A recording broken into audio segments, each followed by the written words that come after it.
and happy Summerween day 1. How can I show you this? I'm wearing my Goosebumps t-shirt in celebration of all things Summerween, and I'm super excited, although I've had a very busy morning and my morning is still continuing. I spent most of the day editing a video and doing some work, but I have summer half day Fridays, so my work day is now over and I'm gonna finish editing this video, but also get started with my first book, which I think I'm gonna go with either The Family Upstairs or Breathless. I'll see you in the next clip when I've actually decided which book I'm gonna pick, but I just wanted to get this vlog started because I am so excited for Summerween. I've been waiting for it for all year and I am just absolutely ready to get started and get to some spooky reading.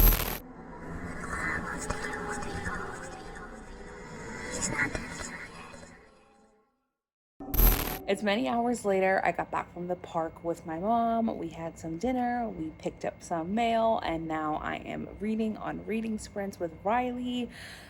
It's really fun. The book I decided to pick up for my first book of Summerween is The Haunting of Rookward House by Darcy Coates. If you didn't see my Summerween TBR, which is currently still processing, about 6 hours later. So that book is about a man called Guy. He is living with his mother, and while they're clearing out the attic, he finds a deed to an old abandoned house his mother had completely forgotten about. They are tight on money, so he decides to go and live there. It's very run down, abandoned, and definitely not in livable conditions, but he decides to give it a go so that they could sell the property and be able to move towns and have the money. I'm about 25% of the way through the book, and I don't know if I'm just tired, but I'm finding it really hard to get into the story. Like, I'm just reading the words without being super absorbed, and I think it is just me being tired because I can tell that I like it. It's just processing with a delay. That's my current thoughts on the book. I do like the super creepy atmosphere. The house is spooking me out. There's this stalker character that I'm just like, why did no one call the police? What's going on? My favorite part of the book so far is Guy's relationship with his mom, Heather. It's just very sweet so far, although we know at this point, at the 25% mark, that Guy is keeping some secrets. By the way, I'm trying a new light on my phone, which you can see is adding a ton of brightness. I don't know if that helps, so let me know in the comments what you think, if you would just prefer like the natural light that you can see in the background of just my apartment light, or if you like this more studio light aspect, even though it feels very bright and blinding to me while I vlog. Let me know what you think of the quality of that. So I'm gonna see you in my next update, which will either be the 50% mark or when I'm done with the book, because I am aiming to be finished with the book tonight before midnight, which is about 3 hours away.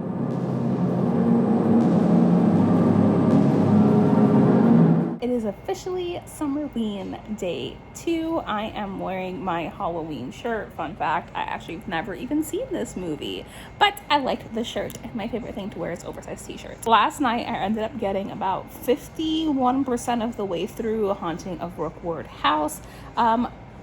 It's okay. It's not my favorite Darcy Coates, but they usually pick up about this way through. I think I'll be done with it within like the hour or so. So that'll be my first book done, and the plan for today is to read a couple of more horror novellas. So I'm picking up the vlog here because I found Beyond Belief for free on YouTube as one of those free TV shows. That was one of my favorite shows as a kid, so I'm gonna watch that now, eat my lunch, and then downstairs I have a new bookshelf waiting for me, so I'm gonna grab that and assemble it. Just gonna give myself a little bit of a break to finish my book and watch my show.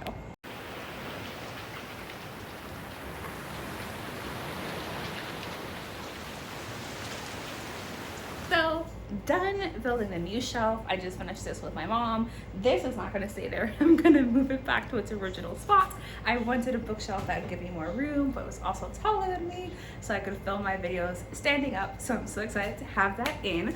I did get 20% more of the way through The Haunting of Rookward House, and that puts me at 70%. But for now, I'm gonna do a time lapse of me organizing my new bookshelf.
that's pretty much going to be it for putting away the books. There's definitely my bookshelves in other rooms that are a complete mess now, but I want to make sure that I leave room. I still have the entire bottom shelf, you can't see it, but below that one where the books are falling, completely free, which is great because I still have a Fairy Loot subscription, so I want to make sure I keep room for those books on this shelf as well. But I'm gonna try and finish Rookward Manor now and continue to freaking sweat to death in this like 80% humidity because it is hella intense. I'm in like the final 100 pages of The Haunting of Rookward House. Amy, what the actual fuck? Like, this story is hella dark. Not necessarily the timeline we're following with Guy, but the timeline with Amy, the woman who was tormenting this house and this family. I'm not gonna spoil anything, but let me just tell you, I out loud said, ew! Because you just gotta read it to know why. I'm just gonna say, Amy, literally, what the actual fuck? I finished it. That is book 1 of Summerween done. Yes, I'm laying down on my couch, and I will continue to lay down on my couch.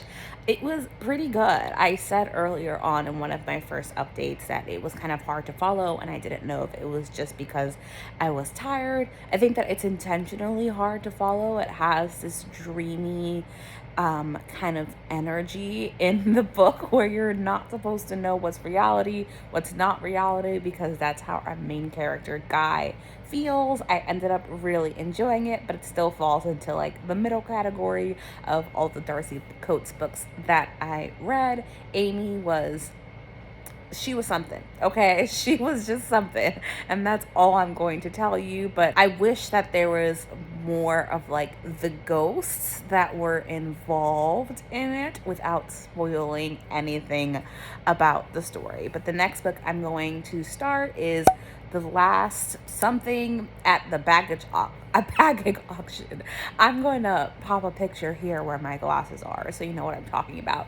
That was actually always on my Summerween TBR. I just forgot to include it in my Summerween TBR video, but for now I need to charge my phone, eat some dinner, and then start that book.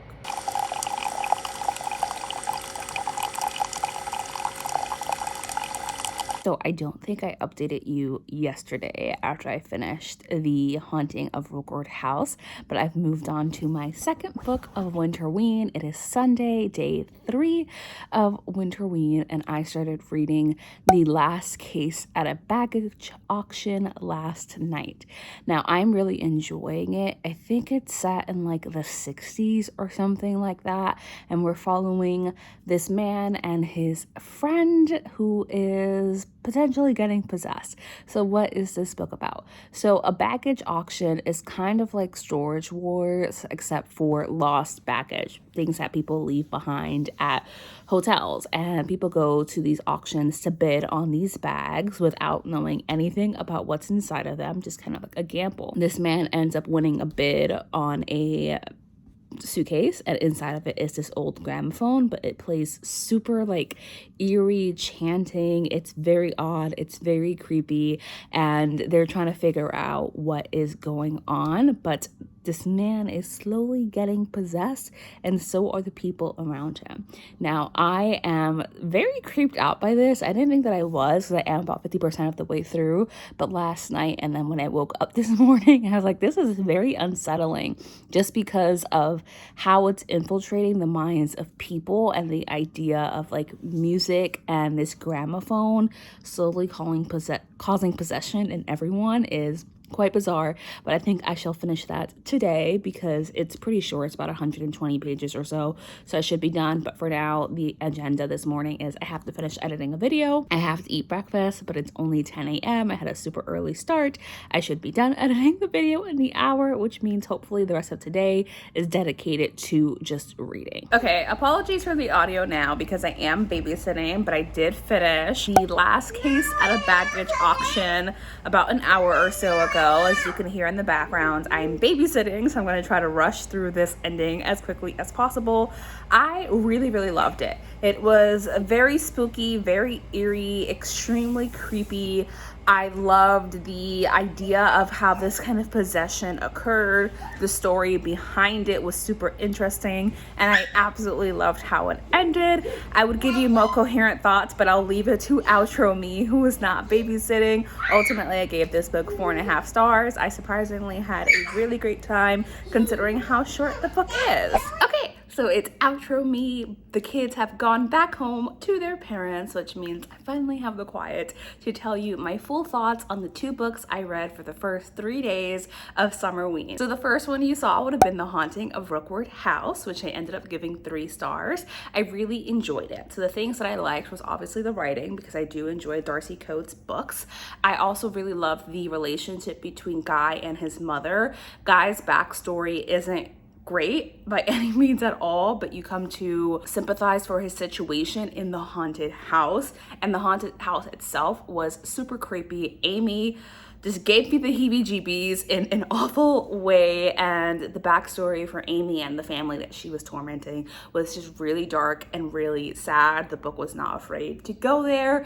It ended in a way that I really enjoyed in terms of how Amy was able to move through the world and her symptoms of haunting, I guess, and how she was able to use her powers to continue to torment Guy when he moved into the house. I really loved Guy's motivations for wanting to go to fix up the house, because reading this book, the disbelief that you have to suspend is why I would continue to stay in the haunted house if I had an option to go elsewhere. And Guy's explanations, for me at least, I was able to really sympathize with his desire to stay committed to something because of how he wanted to feel about himself and what he wanted to prove to others and how he wanted to support his mother. Amy herself is a super scary ghost, and I definitely won't be forgetting her. But in the end, I felt that the story felt a bit rushed at the end, and I also wasn't a fan of the very final page of the story, because I was like, I don't know about that. Also felt like there were some loose ends that weren't tied up. For example, Guy is supposedly not related to the family that initially owned this house, yet how did the deed come to be in his mother's hands? So what was the connection between Guy and the family that originally lived there? That was never explained, but it was still a good time. I generally have a good time with most of Darcy Coates' books, so I did end up leaving my rating at a 3-star rating. Now, the next book I read was The Last Case at a Baggage Auction. This was a recommendation I saw on Elizabeth reading Riley's channel. She did like a horror novellas recommendation video, so of course I watched that in preparation for Summerween, and this book actually really blew me away, not in the sense that I'm like, it was a masterpiece and the greatest thing I ever read, but more so in the sense that it was so much more enjoyable than I was expecting it to read. It felt very steeped in whatever decade it was supposed to be in. I think we were in the 50s or the 60s. We're somewhere in that time range, and it very much felt like that. The book felt like watching a old black and white classic TV show. It was set in Detroit, and I love the haunting aspects, as I mentioned in my vlog update, of the gramophone, how the gramophone came to be possessed. Our villain who was behind the possession of this gramophone, there was some creepy like cult-like element because of how this possession played out and what the motivations were for our main villain. So it was ultimately a really enjoyable time. By the end, I came to really love the character. So we're following our main character. There's his best friend Joey, who's being possessed, and his girlfriend Gail. I came to love all of the characters through our main character, whose name I'm completely forgetting because we're so much in his head throughout the book. It was very unsettling. I think one of the most unsettling books that I've read in a long time, and a lot of that is because of the atmosphere, the possession, and how little control our main character had over the situation. But that wraps up Summerween days 1, 2, and 3 for me. I did start reading The Woods Are Always Watching yesterday. I have a few other Summerween picks here. If I can go the right way, here we go. An unwanted guest on my list, especially because I think I can pick up the audiobook for it. But I will see you in the next video, which will be Summerween, whatever days I do, probably day like 3 through 6 or 3 through 5, just depends on how many books I'm able to finish. But thank you so much for watching this video. If you aren't already, please do subscribe. It would mean so much to me, especially as a new channel, and I'm gonna see you all in my next Summerween video. Bye.